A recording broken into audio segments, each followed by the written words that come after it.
19h sur ESAE Télévision, le sommaire. Adoption du décret portant modalité d'élaboration du calendrier électoral, description des costumes d'audience des greffiers et des officiers de justice dans l'exercice de leurs fonctions en République du Bénin sont entre autres grandes décisions prises au cours du Conseil des ministres de ce mercredi 25 novembre 2020. Les détails dans un instant.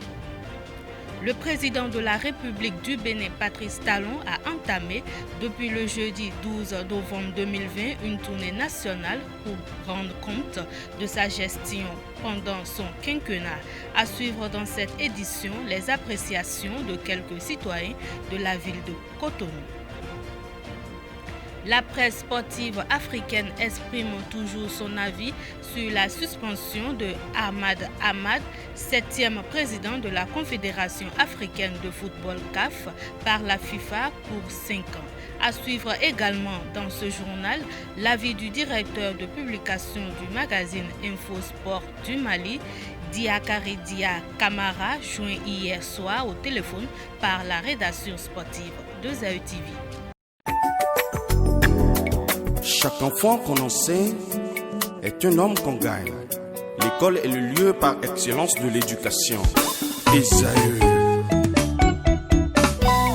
Étudiants, étudiantes, nouveaux bacheliers, parents d'élèves, une raison de plus pour choisir l'excellence. Et oui, bénéficier des demi-bourses et de réductions de scolarité à ESAE. Payer 250 000 au lieu de 500 000 en licence 1, 2 et 3 sciences juridiques, économiques, de gestion et en journalisme. Et pour les 100 premières inscriptions en administration des finances et administration générale, bénéficier d'une réduction et payer 400 000 au lieu de 500 000. En master 1 et 2, 500 000 au lieu de 800 000 en administration des affaires, 600 000 au lieu d'1 million en journalisme. Faites partie des 100 premiers inscrits en administration des finances et administration générale pour bénéficier de la réduction. Payez 800 000 au lieu d'1 million. À ESAE Cotonou et Parakou, la rentrée est effective. Le dossier d'inscription est disponible en téléchargement à l'adresse suivante: www.esae.bj/ESAE 2019 ou renseignez-vous à ESAE Cotonou au 96 80 55 11 98 98 14 00 90 93 65 21. À ESAE Parakou au 96 68 16 14 97 77 51 47. À ESAE, l'épanouissement et le développement est au cœur de notre succès. ESAE, l'excellence a un nom.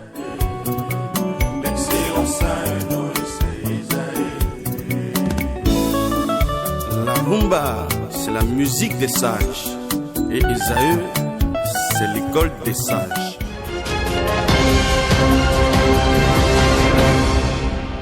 Bonsoir si vous nous recevez. Le gouvernement du président Patrice Talon s'est réuni en Conseil des ministres ce mercredi 25 novembre 2020.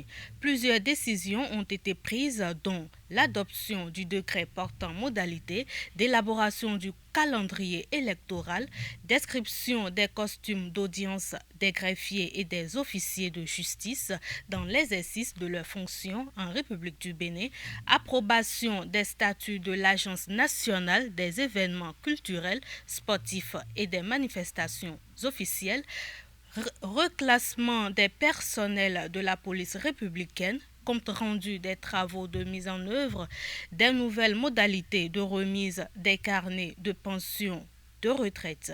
Nous y reviendrons dans nos prochaines éditions. Le président de la République du Bénin, Patrice Talon, a entamé depuis le jeudi 12 novembre 2020 une tournée nationale pour rendre compte de sa gestion pendant son quinquennat. Face à cette décision du chef de l'État, quelques citoyens de la ville de Cotonou rencontrés dans la matinée de ce mercredi 25 novembre 2020 ont donné leurs appréciations au micro de nos reporters. Ils sont au micro de Jean-Didier Esseka et de Chefté Hongé. C'est normal. Les gens disent qu'il est en campagne. Non, moi je dis que bon, c'est pas une campagne. Moi, c'est quelque chose que j'ai fait 5 ans, je dois rendre compte à ma population ce que j'ai fait. Parce qu'on lui a donné une mission de 5 ans, mais il reste 6 mois. S'il va se reculer pour dire qu'il ne veut pas faire ce qu'il a fait pendant 5 ans aux populations, il va disparaître comme ça, ce n'est pas bon. Il est en train de faire les comptes. Tout ce qu'il a fait pendant 5 ans, il doit rendre compte aux populations. J'ai fait ci, j'ai fait ça. Il a le droit de sillonner le pays. C'est-à-dire, là où il a lancé les travaux, d'aller voir, d'aller toucher du doigt ce qu'il a commandé. Est-ce que c'est bien fait? Est-ce que ce n'est pas bien fait? Pour moi, vraiment, c'est ce qu'il fallait faire. Des gens disent que c'était trop tard. Non, chez moi, ce n'est pas trop tard. D'autres disent que c'est pour tester sa popularité, pour voir s'il est vraiment populaire. Bon, tant mieux, ils sont dans leur droit de le dire.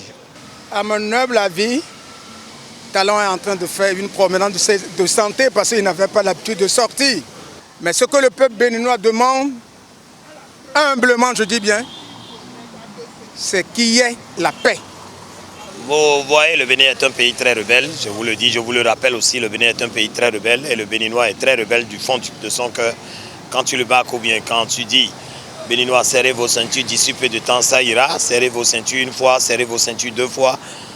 Et on entend encore une énième fois, que faut-il dire? Il fera bon vivre ou encore serrer les ceintures. Il a fallu qu'il sorte pour voir si il peut tenir sur son électorat. Lui-même, il avait déjà dit sur les plateaux, sur les chaînes, sur sa page Facebook, qu'il reconnaît que beaucoup de ses amis l'ont relâché. Je lui demande de continuer et le reste des communes du Bénin de faire la même chose, de ne pas laisser d'autres communes et visiter d'autres communes. Moi, je le félicite pour ses travaux, pour ses actions et que nous lui donnons un satisfait de tout ce qu'il est en train de faire. Que la population se calme, il n'y a pas de péril en la demeure. Je sais que tout homme est faillible. L'œuvre humaine, toujours, quelque part, ça a quelque chose à reprocher. Mon cher président, mon cher grand frère, mon cher papa, il a commis des erreurs. Tout le monde, on n'a qu'à le pardonner. Je ne dis pas pardonner dans les unes. Toujours dans le cadre de la tournée du président Talon, Basile Chibozo, ancien président du CNPA, apprécie cette tournée du chef de l'État qui prend son bâton de pèlerin pour aller au constat des populations. Il est au micro d'Abdelkader Achiro. Il faut dire que c'est une démarche holistique de grande importance. Cette tournée-là, c'est une tournée de reddition de comptes et de redevabilité. Je pense que c'est un exercice de courtoisie et de respect du peuple que le chef de l'État a enclenché. Et c'est à son actif, il faut le reconnaître au plus haut point. J'observe que pendant cette tournée-là, il a parlé de routes, d'hôpitaux, il a parlé d'écoles, etc., etc. Il a parlé de beaucoup de choses pour montrer combien de fois son péage est le gouverneur qu'il a pris pour essayer de gérer le pays. Il est parti sur le terrain pour voir si fondamentalement ce qu'il concevait depuis les lambris dorés du palais de la Marina sont observables de façon réelle sur le terrain. Il est parti au-delà des fiches qu'on lui envoie, au-delà des rapports qu'on lui fait. Il a voulu aller constater de visu, et bien sur le terrain, et bien comment les travaux se font. Et sur le terrain, ça n'a pas raté. Vous avez vu la clameur, la masse qui l'a soulevé, enfin pas soulevé, mais qui l'a applaudi, qui l'a toujours remercié partout où il est passé. Du nord jusqu'au centre du pays, eh bien on a remarqué cette ferveur-là. On a remarqué cette soif de la population de voir son chef. Le chose que je retiens, c'est le caractère humble de la personne, qui a parlé de paix, qui a parlé de pardon, qui a parlé de grands frères, qui a parlé de petits frères, qui a parlé d'union nationale, qui a parlé de la cohésion nationale. Pour lui, le Bénin est éternel. Il a aussi dit quelque chose que je voudrais souligner. Il dit, le Bénin vient de loin, le Bénin désormais va loin. Je crois que c'est immense. Et je crois que cet homme-là est l'un des rares hommes qu'on a vus depuis les indépendances. C'est un monsieur générationnel qui aujourd'hui est frappé d'une sorte de sacerdoce. J'ai l'impression que Basile Talon est dans le sacerdoce et non plus dans le pouvoir simple. Il est dans la lumière, une sorte de luminosité pour développer son pays. Et je crois qu'il faut lui reconnaître au plus haut point. Il n'y a pas de conciliation, il n'y a pas de pardon sans les deux parties. Le chef de l'État a tendu la main. Il appartient à l'opposition aussi de tendre la main. Certains ont dit que oui, il faut tendre la main, mais il faut combien de stade d'actes à poser. Mais ce qui est fondamental aujourd'hui, il faut que l'opposition aussi donne la preuve qu'elle est prête, elle est prête. Parce que jusque-là, on n'a pas entendu l'opposition. On a vu une déclaration du Parti des démocrates, j'ai vu une tribune hier, où, eh bien, dans ce test-là, il n'y a que de la diabolisation. Alors que l'homme a dit, je vous tends la main, je voudrais qu'on fasse la paix, et en face, on ne voit rien. En face, on ne voit que la diatribe, la diabolisation. On ne voit que la vieille rengaine. On ne voit que les discours qu'on a toujours entendus. Les exilés, démocratie en mal, tout ça là. C'est terminé ça. Il faut aller au concret. Le concret, c'est tendre la main pour refaire le pays. Moi, je me souviens du président Alassane Ouattara qui a été élu la dernière fois. Qu'est-ce qu'il a dit? Il a tendu la main à Bédié. Et Bédié a saisi la main tout de suite. Ça, c'est des exemples qu'on peut suivre. Il s'agit de ne pas refuser l'appel. Et puis, dans la tradition africaine, béninoise en particulier, mais écoutez, on ne refuse pas l'appel. C'est ce qui revient après l'appel qu'on refuse. Et je crois que tous ces données sont sur la table. Vous savez, tout nous invite à ça. Nos réalités sociologiques, anthropologiques, etc. amènent à ce que nous soyons un peu de paix. Moi, je souhaiterais que l'opposition puisse saisir l'occasion pour exister. Parce que j'ai l'impression qu'elle n'existe pas et qu'elle ne veut pas exister. Ouvert le lundi 23 novembre dernier, les journées de réflexion et de plaidoyer pour un renouveau des arts et de la culture du Bénin donnent l'opportunité aux participants de faire le bilan et se référer à l'histoire et les faits marquants qui constituent des repères. Déjà au premier jour, le cinéaste François Sourou Okio a parcouru l'histoire du 7e art béninois. Il évoque ici la naissance du cinéma béninois au micro de Carles Kitome. Le cinéma a été introduit dans notre pays autour des années 23 par des aventuriers qui ont amené les images animées. Par la suite, ils se sont installés aussi bien à Cotonou, à Ouidah, à Porto-Novo. Ceux qui étaient plus malins allaient juste faire des projections jusqu'au Togo, à Néko et Lomé. Tous y partaient d'ici. Après la Deuxième Guerre mondiale, ça s'est concrétisé. La Comasico est entrée dans le jeu avec une structure commerciale très adaptée. La Comasico est entrée et la Comasico a fait son chemin. Jusqu'au 26 octobre. Au 26 octobre, il y a une voie nouvelle. C'est la voie de l'indépendance nationale prônée par le gouvernement militaire révolutionnaire. Et dans ce choix politique, il fallait compter sur nos propres forces. Avec tout ce que ça comporte comme structure mise en place par le gouvernement militaire révolutionnaire. La Comasico, il faut le dire, en partant n'a laissé que deux salles, à Cotonou et en gare à Porto-Novo, le CINERES. À Cotonou, il y a Ciné Le Bénin et Ciné Bourg. Le 26 février 1974, l'État met la main sur la société Comasico, donc nationalise la Comasico et crée l'Office national du cinéma du Dahomey pour la CIDA, qui deviendra en 75 ans après Office béninois du cinéma. Période révolutionnaire a permis au Bénin de poser les bases de son développement culturel. Une des forces de ce projet est la construction des salles pour l'expression du cinéma. François Sourou Okio rappelle l'histoire de l'avènement des salles de cinéma au Bénin. Ciné Concorde, c'est une histoire parce que c'est un seul film africain qui a fait construire, qui a donné les recettes de cette salle. On a créé cette salle avec un seul film qu'on a été chercher au Nigeria, le fameux film Adjani Ogun. C'est avec les recettes de ce seul film dont nous avons acheté les droits à 5 millions pour 3 ans. C'est avec ça qu'on a construit une salle. On a créé cette salle, on a créé Ciné Les Cocotiers qui était la plus belle salle de l'Afrique de l'Ouest. Un beau matin, on a rasé avec toutes les archives.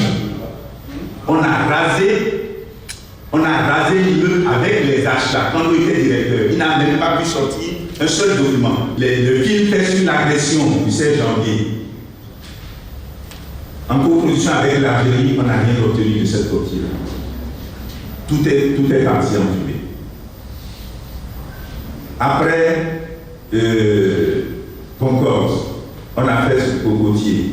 On a dit ça ne suffit pas parce qu'il faut couvrir tout le territoire. On a fait signer le Bordeaux. On a fait Ciné Bobessi à Nalitengou, on a fait Djougou. On a dit ça ne suffit pas. Il faut entraîner les hommes d'affaires à construire des salles avec nous pour qu'on ait un potentiel important. Les gens sont intervenus. Il y a Kari à Porto, au Pérou à Cotonou. Et pour ceux qui ne savent pas, là où se trouve maintenant il y avait une salle de cinéma là qu'on appelait Atlantique, Ciné Atlantique, parce que c'était incrusté dans un centre commercial. Cet espace-là devrait être un centre commercial où on exploitait ça. Donc il y avait plein de salles ici.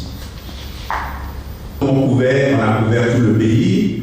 Là où il n'y a pas de salle, il y avait les maisons du peuple. Donc le cinéma itinérant était développé partout. Donc un film qui rentre avec un spectacle, un film qui est fait, pouvait circuler. La démocratie telle que vécue n'a pas forcément été propice pour l'expression du développement artistique au Bénin. Son début a marqué le déclin du cinéma béninois, comme l'indique l'éminent cinéaste béninois, auteur du film Ironou. François Okio confie sa lecture de ces événements à Carles Kitome. Le temps passe et 88, on dit que ce n'est plus rentable, que ce n'est pas opérationnel. Banque mondiale frappait à la porte, FMI frappait à la porte. La première société à casser, à liquider, c'était l'office du cinéma. Donc, on payant l'aventure à repris.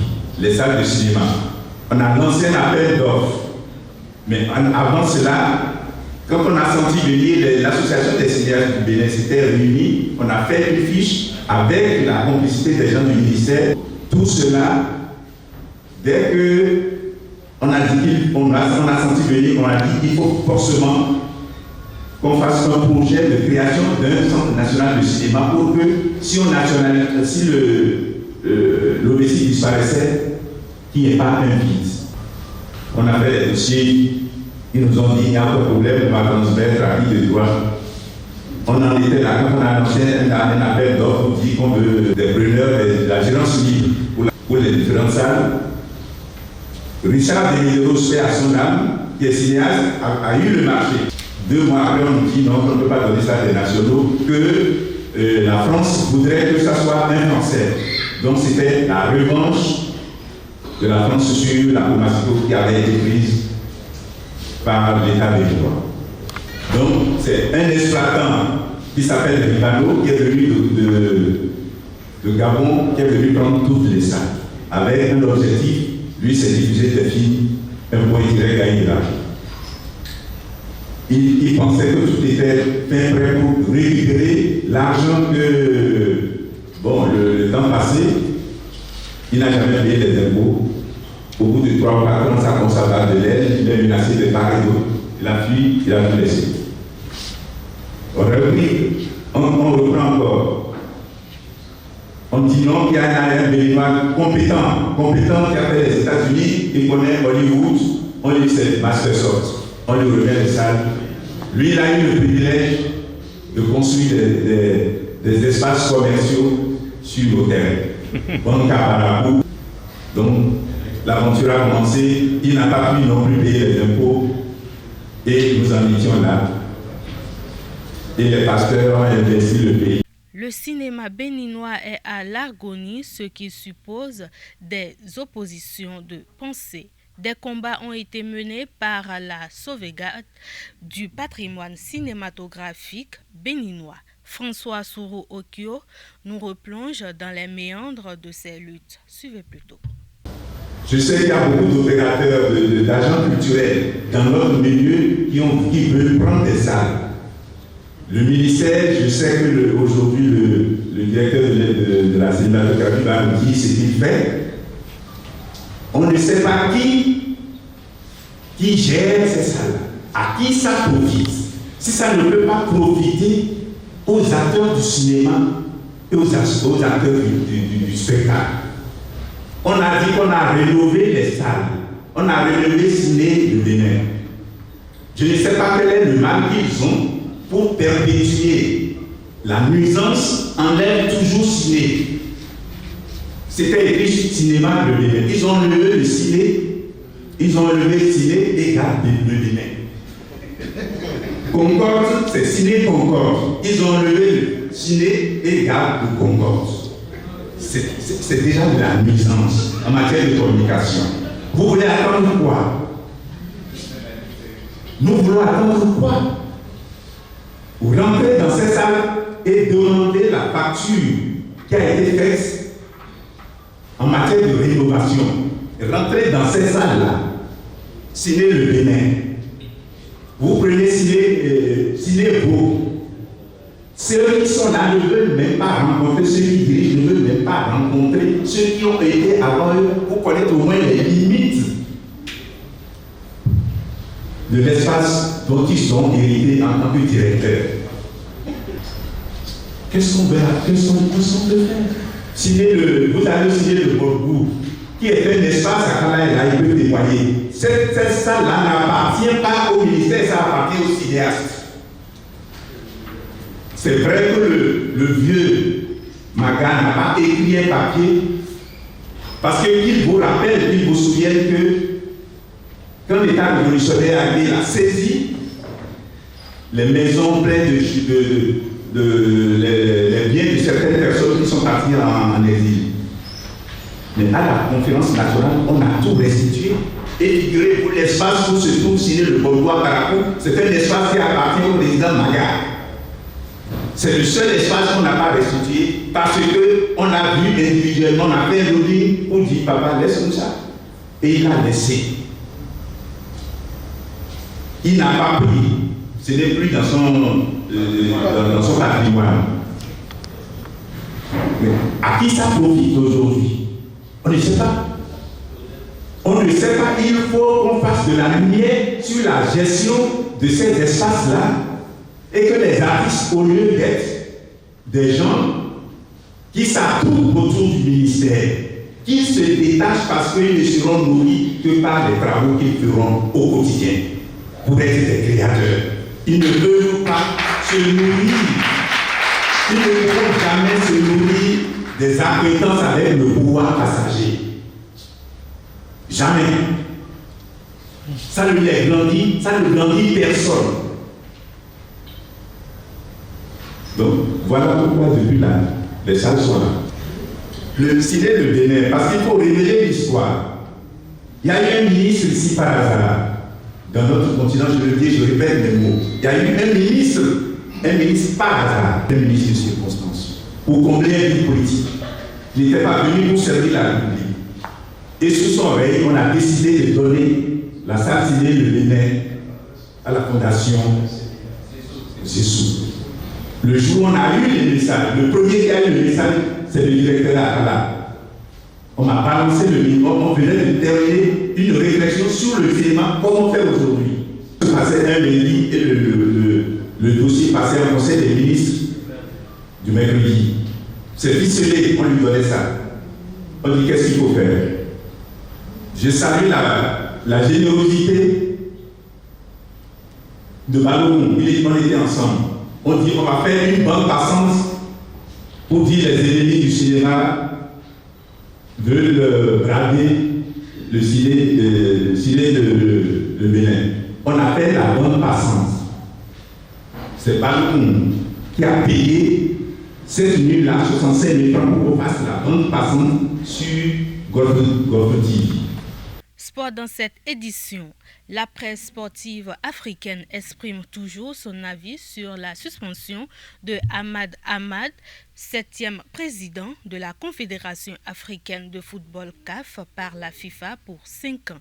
Le directeur de publication du magazine Info Sport du Mali, Diakarida Kamara, n'a pas été surpris par cette décision.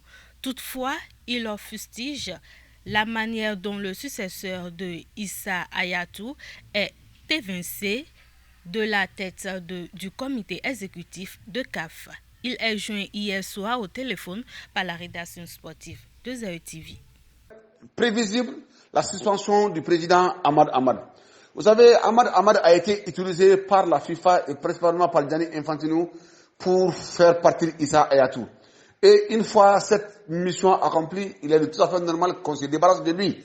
Alors, même s'ils se sont débarrassés de lui, la manière nous a été un peu choquante. Je m'explique. Ahmad a été amené à la tête de la CAF sans être préparé, sans être préparation. Mais c'est Gianni Infantino qui a préparé tout ça, en complicité avec certains présidents de fédération, tels que le président de l'Afrique australe, mais aussi quelques-uns de l'Afrique de l'Ouest, tels que le président de la fédération nigérienne de football, entre autres. Même la Mauritanie, parce qu'ils étaient tous dans le coup. Bon, du fait que Ahmad Issa Hayatou est parti, maintenant ils ont mis Ahmad. Ahmad est venu sans être préparé, sans un véritable programme. Alors, au lieu de se mettre au travail, qu'est-ce qu'il a commencé à faire? D'abord, il a commencé à balayer tout ce qu'Issa Hayatou avait mis en place pendant plus de 30 ans. Il a déclaré la guerre ouvertement à Issa Hayatou. Et ça, qu'on peut l'aimer ou pas, on peut faire 30 ans à la tête de la Confédération africaine de football sans véritablement laisser des traces et des assises. Et c'est ce que Ahmad a oublié. On se rappelle encore de cette déclaration à Ouagadougou quand il disait que même avec 4 pays, le Cameroun ne peut pas organiser une CAN. Quelle insulte pour le peuple camerounais. Mais c'est pas grave que quand on a vu certains, soi-disant anciennes gloires, qu'ils étaient avec lui, camerounais, qu'ils ont bâti campagne pour lui, et qu'ils étaient même en train de faire le tour de cette fédération pour appeler à voter pour Ahmad. Donc, pour revenir à votre question, cette suspension était prévisible. Ils l'ont utilisée à leur fin, et dès qu'ils ont fini d'utiliser, maintenant, ils l'ont jeté comme Kleenex ou autre mouchard jetable. Donc, c'est vraiment dommage, et c'était prévisible. Parce qu'avec les scandales sexuels, avec les scandales de corruption, les scandales, beaucoup de scandales qui traînaient, c'était prévisible qu'il va suspendu par le comité d'éthique de la FIFA. Et qui gère ce comité d'éthique? C'est Infantino, bien sûr. Alors, et ce qui est encore pire pour le football africain, c'est qu'Infantino nous utilise pour à ses fins propres, et quand il a fini de nous utiliser, il nous prend comme des cobayes. Le mot n'est pas très fort, mais ça, il faut le dire, franchement, il nous utilise comme des cobayes. Et Infantino il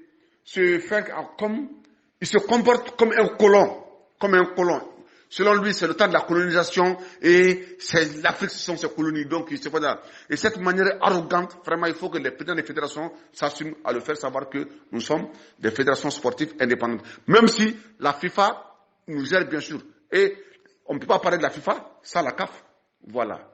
48 heures après sa suspension, le président Ahmad a annoncé sur son compte Twitter cet après-midi vouloir déposer un appel devant le tribunal arbitral du sport TAS afin de contester fermement la condamnation prononcée par la chambre de jugement de la commission éthique de la FIFA. Dans le communiqué de presse, il qualifie la décision d'impartiale. Cette décision n'a pas été rendue de façon juste et impartiale, souligne-t-il. Il envisage en outre joindre au recours une demande d'effet suspensif afin de ne pas aggraver le préjudice subi et mener une campagne en vue de sa réélection éventuelle à la présidence de la CAF. Aucun recrutement n'est lancé par l'administration des douanes. Le directeur général Charles Inoussa Sakaboko, à travers un communiqué en date de ce mercredi 25 novembre 2020, a démenti l'information relative à un pseudo-recrutement de 600 agents pour renforcer le personnel de la douane et qui fait le tour des réseaux sociaux. Pour se communiquer, le directeur général invite les populations à la vigilance. Il souligne par ailleurs que tout recrutement est autorisé par le gouvernement et les conditions de participation sont définies conformément aux dispositions légales relatives au statut spécial des fonctionnaires des douanes, tout en exhortant ces individus mal intentionnés à mettre immédiatement fin à ces pratiques punies par la loi. Charles Inoussa Sakaboko précise que toutes les dispositions seront prises pour les mettre hors d'état de nuire. La légende, l'idole de tout un peuple, le deuil du football argentin, l'ancien attaquant vedette de l'Argentine, Diego Armando Maradona, s'est éteint ce mercredi 25 novembre 2020 à l'âge de 60 ans. Selon les médias argentins, le génie du football serait décédé ce matin à la suite d'un arrêt cardio-respiratoire dans sa maison de repos où il s'était installé après son opération à la tête en début de ce mois. Ces dernières années, le PIB de Oro a eu des soucis de santé. Et voilà, ce sera tout pour ce 19h. Merci de votre aimable attention. Passez une excellente soirée. Bonsoir.